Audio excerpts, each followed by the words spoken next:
Hello అండి. నేను మీ పల్లవి. Bachelor స్టైల్‌లో సింపుల్‌గా మష్రూమ్ కర్రీ ఎలా చేసుకోవాలో చూసేద్దాం రండి. ముందుగా 2 ఆనియన్స్ తీసుకొని సన్నగా కట్ చేసుకోవాలనమాట ఇలాగా. తర్వాత పెన్నం పెట్టేసుకొని 4 స్పూన్ల ఆయిల్ యాడ్ చేసుకొని, అందులో కట్ చేసుకున్న ఆనియన్ మొత్తం వేసేసుకొని బాగా కలుపుకోవాలి.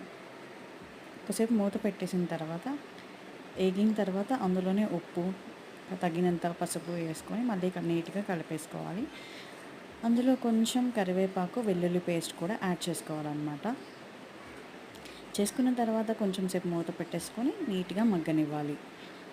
మగ్గిన తర్వాత మష్రూమ్ కట్ చేసుకుంటాం కదా! అది మొత్తం ఇందులో వేసుకొని బాగా కలుపుకొని, ఇందులోనే తగినంత కారం, ధనియా పొడి యాడ్ చేసుకుంటామన్నమాట.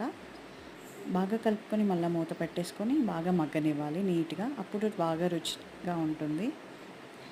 అండ్ టమాటా కట్ చేసుకొని ఒకటి లేదా తగినంత టమాటా ఏసేసుకొని కలిపేసుకొని నీట్‌గా బాగా మగ్గనివ్వాలి. అప్పుడు మష్రూమ్‌కి ఉన్న వాటర్ అంతా వచ్చేసి సూపర్ టేస్టీగా ఉంటుంది. ఇందులోనే కొరియండర్ యాడ్ చేసుకొని కలిపేసుకొని సర్వ్ చేసుకోండి. Simple ready.